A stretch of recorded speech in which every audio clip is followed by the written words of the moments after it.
Let's turn tonight to Colossians chapter 4 and verse 6.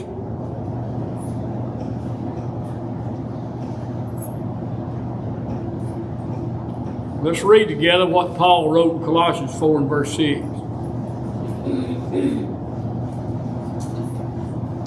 Let your speech be always with grace, seasoned with salt, that you may know how you ought to answer every man. I get amused at times when people can't understand a conversation and the news media wants to know what's really being said, or when they say something and somebody wants to break it down, and so they're trying to decide what they really mean by what they say, and so they'll get some body language expert in there. And that expert watches the body language and says, well, he didn't really mean this, or she didn't mean this or that, because look at their body language. And I have no doubt in my mind that our body language says a lot. You can tell when somebody's uncomfortable in a conversation if you watch, and if you pay attention, oftentimes you can tell if somebody's lying. Now, I have known folks in my life that the way to tell if they were lying was if their mouth was moving. If their lips moved, they simply were lying. That was just how they lived their life. But there are other people that we can look at, and when they say something, we can put that down in stone. It's absolute. And you can be guaranteed that their yea means yea, and their nay means nay. But Paul's message here in this verse is about our speech. Oftentimes when we speak, our language is bold and it's positive. And somebody listens to what we say and they say, boy, they're really on fire. But when we get down to the reality, their actions differ from what they say.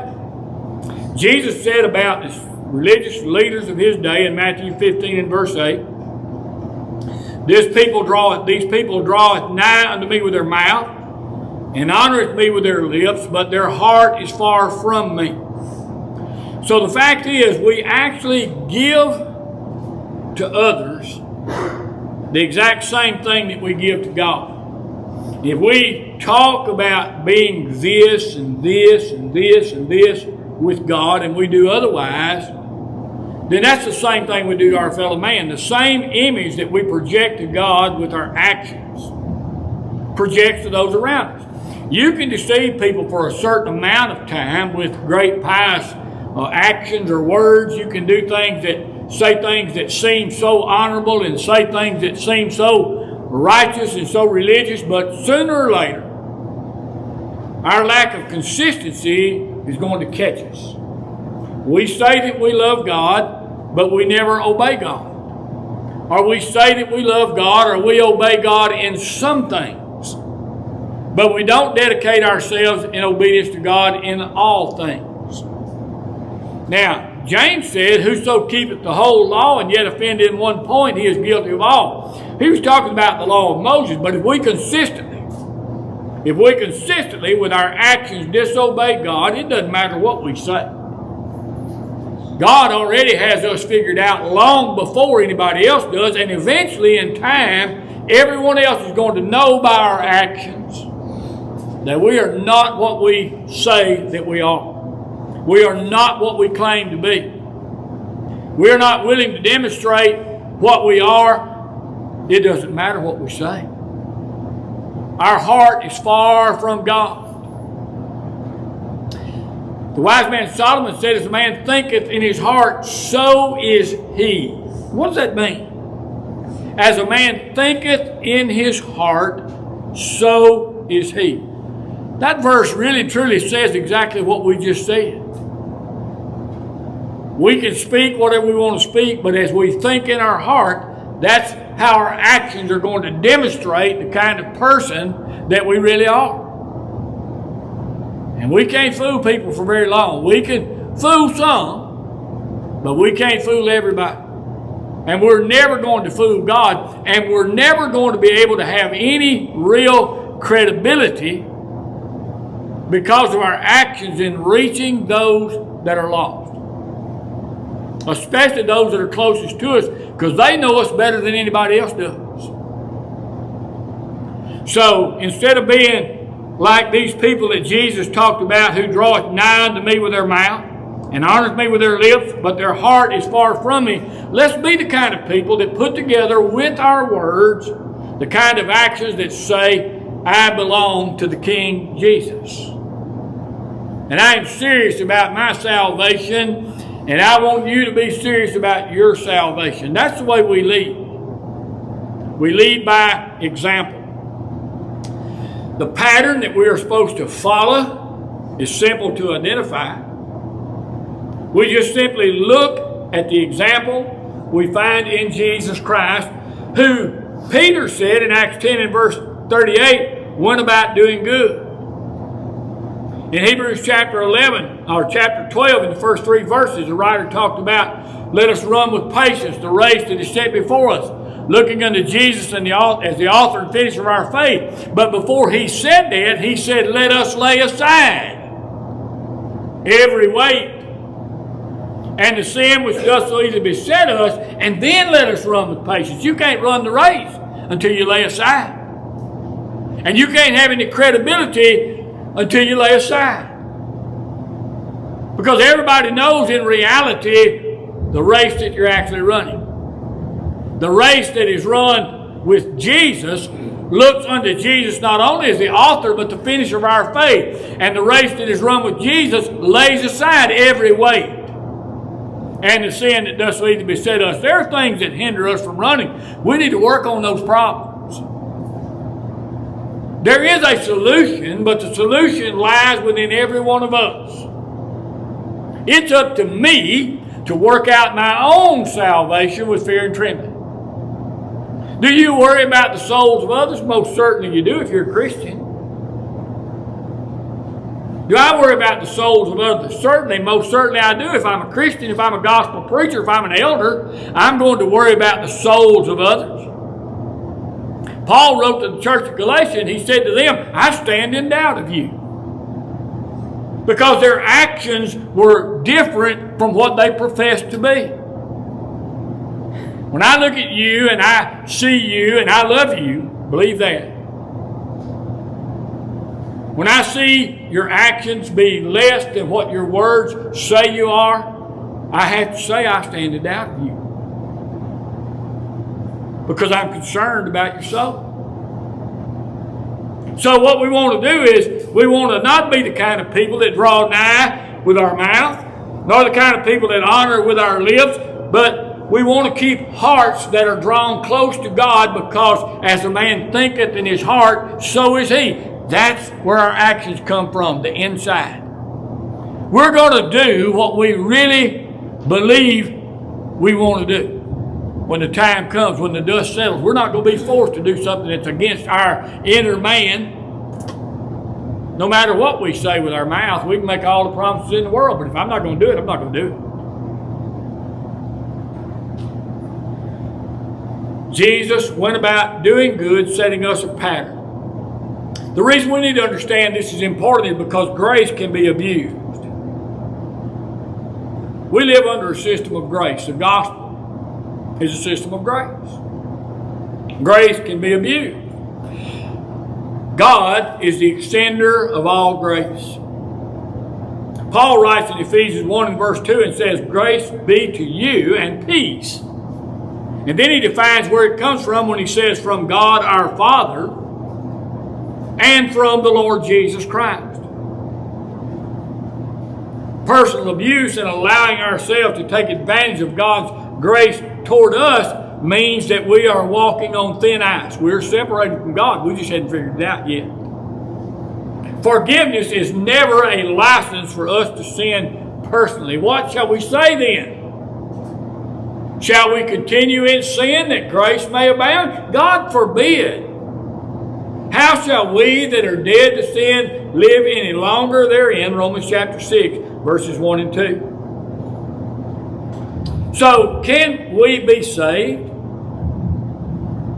absent of grace? Absolutely not. But grace is not a free meal ticket for us to abuse and use simply because we are not willing to change. Simply because we're not willing to walk in the light. If you shine a light in a dark place, there's one place where the light is strong, and then there's a shadow to the side. Step outside the shadow and there's total darkness. It's dangerous to walk out there where there's a shadow to the side because nothing is clear. We can only see clearly the path that God has set before us when we stay within the perimeters of that light. Everything just outside that light is darkness. There are degrees of darkness, just as there are degrees of light. But God sheds on us a light that is abundantly clear. We can question in our minds all we want about where the line is, where's that fine line, where's that gray area. We don't want to walk in the gray area, do we? We are supposed to be children of light. We're supposed to walk in the light. But if you walk in the light as He is in the light, then we have fellowship one with another. The blood of His Son, Jesus Christ, cleanses us from every sin. But only when we walk in the light. He is the light, in Him is no darkness at all. But wait. I'm a child of the light. If it can be said of Jesus that He is the light, in Him there is no darkness at all, we need to get rid of the dark things in our life that keep that light from shining and giving the glory that God demands that we give Him. We shine not because of ourselves, but we shine because that light that we put forth is the way and the means that some folks have to see God. It is our walking in the light that encourages people to learn more about God. It is our pattern that is the pattern that Jesus has established that causes people to glorify not us, but glorify our Father which is in heaven. You are the only glimpse of Jesus Christ that some people will ever see in this life. I'm the only glimpse that some people will ever see of Jesus Christ in this life. Why in the world would I want to hover in the darkness, in the shadows? Why would I want to conceal? I'll tell you why. Because this people draweth nigh unto me with their mouth and honoreth me with their lips, but their heart is far from me. As a man thinketh in his heart, so is he. Paul said in Ephesians 2 and verse 8, for by grace are you saved through faith, and that not of yourselves, it is the gift of God. That grace that God extends toward us is the only way in the world that you and I can hope to be saved. Absent of grace, all are lost. But as God has given us grace, we must also not only walk in the light and not abuse that grace, but we must also extend that grace to those around us. We do that by our example, by our actions. Not just by our words, but by our actions. It is by grace that God abundantly pardons every one of us. It is by grace, through this system of grace, that God provides for us forgiveness. And Jesus is the absolute manifestation of God's grace for mankind. Let's turn just a minute to John chapter 1.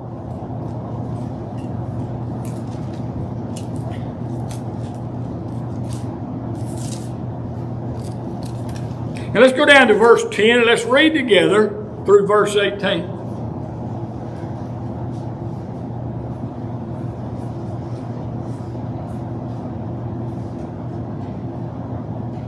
In verse 9, John the Baptist is talking here. He's talking about Jesus. He says, that was the true light, which lighteth every man that cometh into the world. He was in the world, and the world was made by him, and the world knew him not. He came into his own, and his own received him not. But as many as received him, to them gave he power to become the sons of God, even to them that believe on his name, which were born not of blood, nor the will of the flesh, nor the will of man, but of God. And the Word was made flesh and dwelt among us, and we beheld his glory, the glory as of the only begotten of the Father, full of grace and truth. John bare witness of him and cried, saying, This was he of whom I spake. He that cometh after me is preferred before me, for he was before me.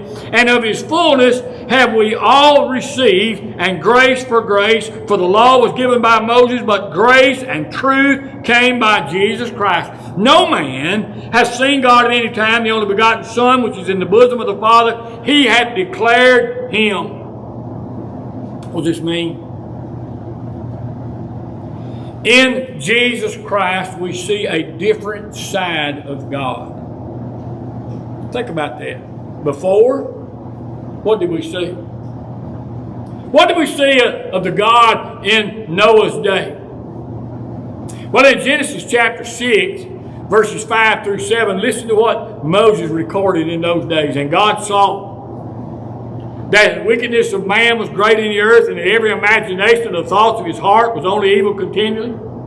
And it repented the Lord that he had made man on the earth, and it grieved him in his heart. And the Lord said, I will destroy man, whom I have created from the face of the earth, both man and beast, and the creeping thing and the fowls of the air, for it repenteth me that I have made man. It doesn't sound like a God of grace, does it? But then, in verse 8, Genesis chapter 6, we see that other side of God, just a glimpse. But Noah found grace in the eyes of the Lord. In Egypt, the children of Israel had been in bondage for 430 years. That's many generations, Mackenzie. They've been oppressed because the Egyptians were hard taskmasters. But God did not forget his people. And God extended to them grace through Moses when Moses came as their deliverer. And Moses was a type of Christ. So many things about Moses are like Christ that we see. He's their prophet. He's their leader. He's their lawgiver. He is their intercessor. He goes between them and God and makes intercession. God was going to destroy that entire nation on one occasion and raise up a family, a generation through Moses that would serve him. And Moses stood by their side and made intercession, and God's grace was extended. We see glimpses of God's grace in the Old Testament.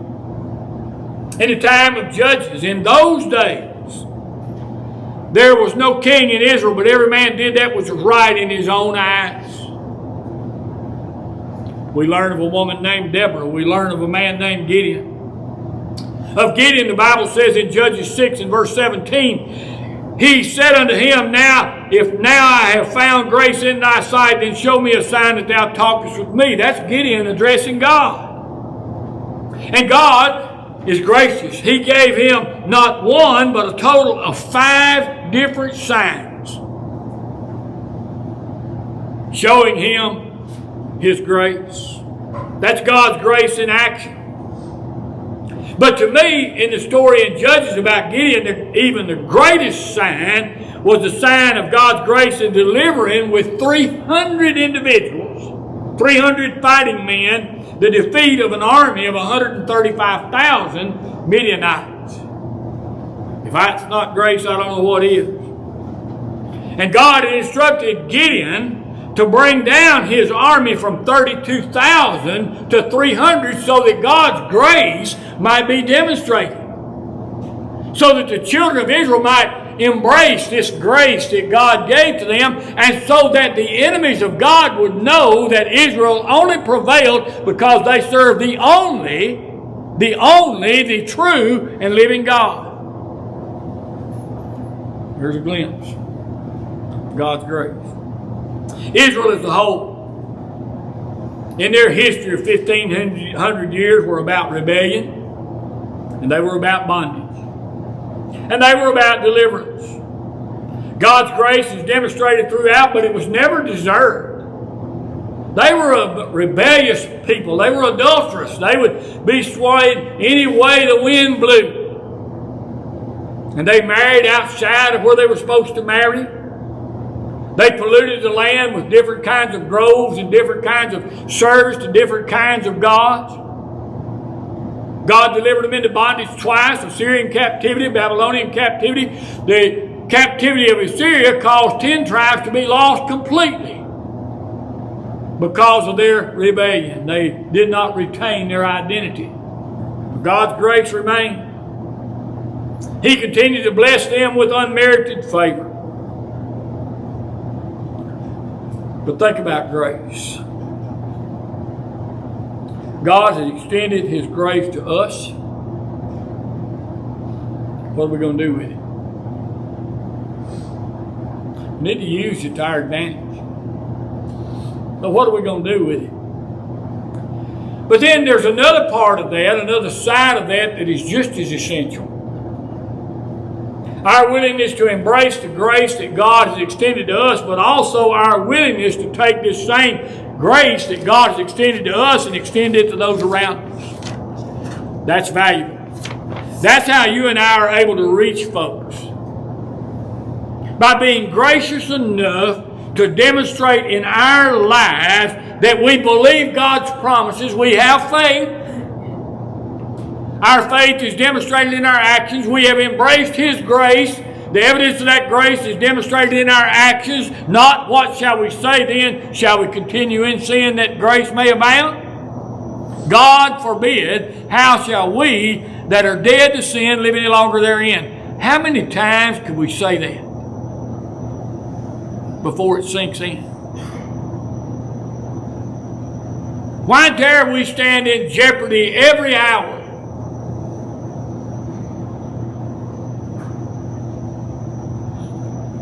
We've been forgiven. We've been saved by faith through grace.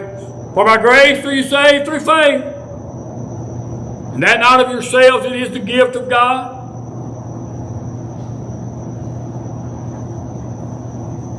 Somebody said, yeah. But somebody wronged me. There's somebody that you and I know that made every wrong choice that can be made. There's somebody that you and I know that made a mess in every way of their lives. There's somebody that you and I know who destroyed every good relationship that they once had. And so that means there's somebody that you and I know that has so much to overcome. Let me ask you a question. When you think about the worst of the worst of the worst, how much is too much before we can be forgiven? Is there a magic number that exists somewhere that we haven't discovered yet, that somebody's approaching that number? And when they get there, we're going to say, whoa, stop the presses, we're done. Nothing else to say, nothing else can be done. They've crossed the line. Jesus' disciples thought that way, and He told them if a man transgressed against them 70 times, 7 times in a day, and comes to you and says, I repent, He said, forgive him. He's talking about the same transgression. He's not talking about doing 490 different things. He's talking about doing one thing 490 times. As if we didn't have to be forgiven. As if God has not extended His grace to us. As if we have not forgotten and abused the grace of God. As if we stand in jeopardy and we take chances with our soul and we gamble with our salvation as we walk in the edge of the light over in the shadows.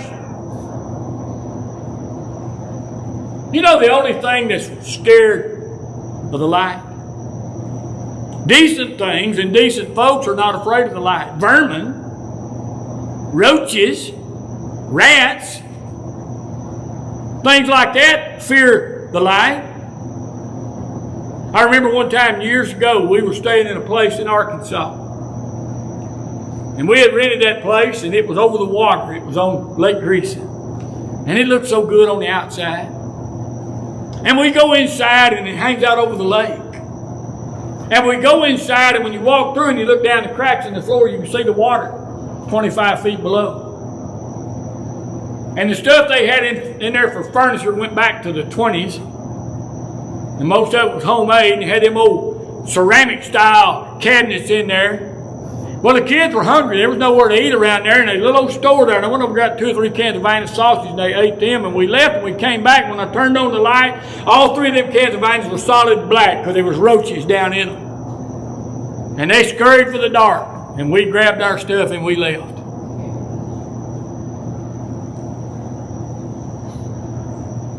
We're not afraid of the light, are we? We're not scared of the light, are we? Don't we fear the darkness more? Because the darkness is a place where those things that we don't want to think about, those things that we don't want to know about take place. We avoid those things of darkness because we are children of light. And we don't have to decide what we're going to do because we've already made up our mind. Now that I'm involved in my salvation and I'm taking advantage of God's grace, I've already made up my mind. Those decisions are already made and done. I shouldn't have to toy with that every day. I shouldn't have to think about that every day. That ought to be a done deal. It ought to be one of those things we've put a scotch behind that tire and now we're moving on. We put a period at the end of that sentence, and now we're moving ahead. But we were talking about somebody else. We're not talking about me. I've been forgiven. We're not talking about you. You've been forgiven. We're talking about somebody else that made a mess and did every wrong thing in the world. How much is too much? I know how much is too much with me. Because in my weakness, oftentimes, I don't want to forgive. If somebody comes to you and asks to be forgiven, you've got one option. You've got 2 choices. But one option if you want to be right. And that is to forgive them.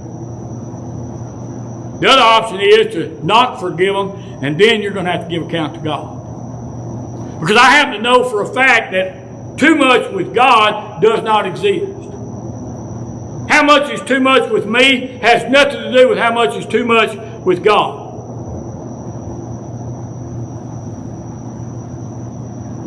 If we are willing to embrace the truth and make a change, and we can, God is willing to forgive us. They can be forgiven. I can be forgiven. Perhaps they have too much for me to overcome, and now all of a sudden it's become my problem and not theirs. Because what we all need most of all, if we ask that question, what we might say, and I believe this would be the correct answer, is a chance. But somebody says, you don't understand, they've had chance after chance after chance after chance. Maybe so. But am I willing to jeopardize their soul and my own soul when in reality maybe this time is different? Maybe they're sincere about making a change. Or would I not be better served by being like God? If you had to pick one word to define God, what word would that be? The Apostle John's already got it for us. John declared God is love. Now, everything that encompasses is very simple to understand. It's mercy. God is merciful. It's easy to understand. It's grace. God is full of grace. And God is above all the God of a second chance because God's the God of the second mile. Jesus said, whosoever shall compel thee to go a mile, go with him twain. The first mile is forced under Roman law. If I was a Roman soldier, I could come up to any one of you and make you carry all of my hardware, however much it was, whatever it weighed, it didn't matter. I could make you carry it a mile, and you were compelled by law to go a mile. Jesus said, when they come to you and they say that, he said, go with him 2 miles. The second mile.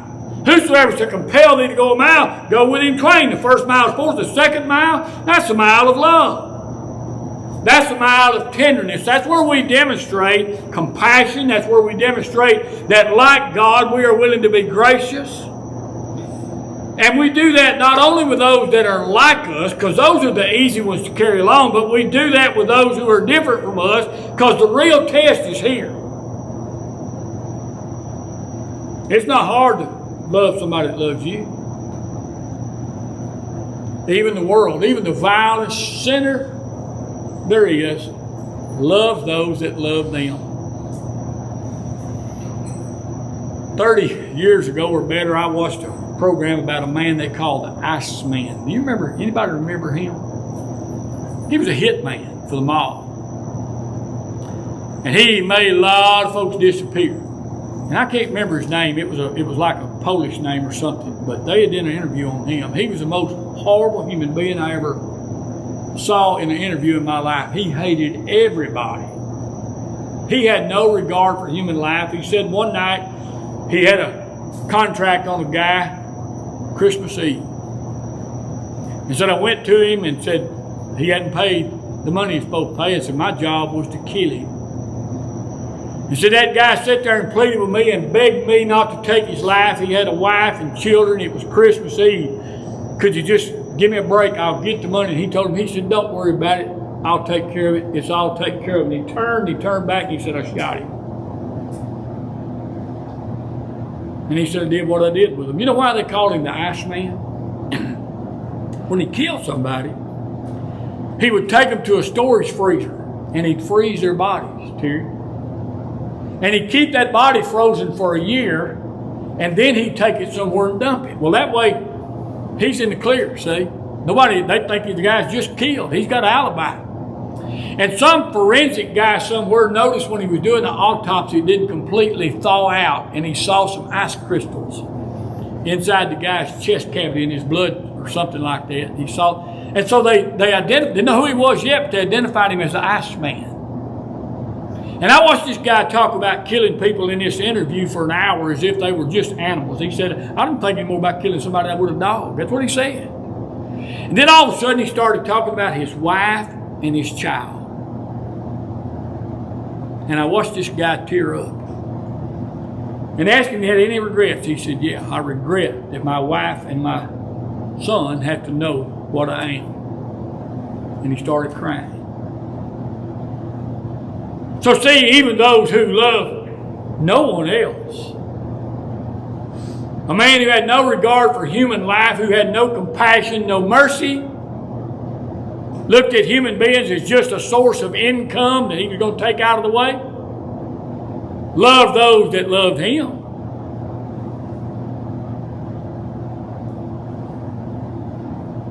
The real test is in loving everybody. We learn to love everybody. We begin to embrace God's grace, and we start walking in the light. That's going to be a real place of change, real change in me. I'm not going to be hit and miss anymore. I'm going to be consistent. I'm going to be somebody that can be depended on. I'm going to be somebody that's going to set the proper example because I'm trying to be like Jesus. And now I have a genuine opportunity of change for those around me. And as I said, real grace is manifest not just in word but in actions. One of my favorite verses is in 1 John 3 and verse 18. My little children, let us not love in word, neither in tongue, but in deed and in truth. Is John saying, don't ever love in word, don't ever love with your tongue? That's not what he's saying. He said, don't let it be just that. Let it be in deed and in truth. Let's extend ourselves into action. Extend ourselves into embracing God's graciousness. Embrace the spirit of forgiveness that God has provided for us, and let us learn to become for others someone who's easily entreated and willing to forgive. But if you really, truly want to show that you have embraced God's grace, you need to start acting like you're in His grace. What shall we say then? Shall we continue in sin that grace may abound? God forbid. God forbid. How shall we that are supposed to be dead to sin live any longer therein? The father of the prodigal we talked about the other day is God. To show his grace. In Luke 15 and verse 20, when the prodigal decided to return. But when he was yet a great way off, his father saw him and had compassion and ran and fell on his neck and kissed him. That's the mindset of God. And this young man had the right mindset. I will arise and go to my father and say to my father, I have sinned in my father's house. There's bread and enough to spare. I'm no more worthy. Make me one of your hired servants and I'll do what I'm supposed to do. I'll walk in the light, Daddy. That's what he said.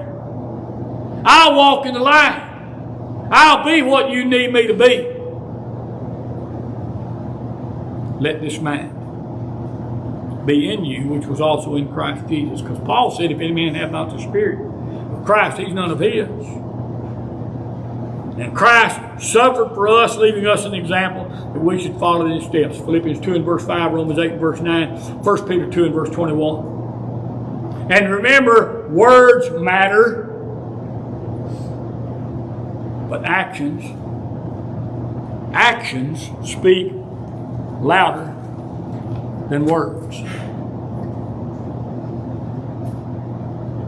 Now, we can all hear what you say. Let's all see what we can do.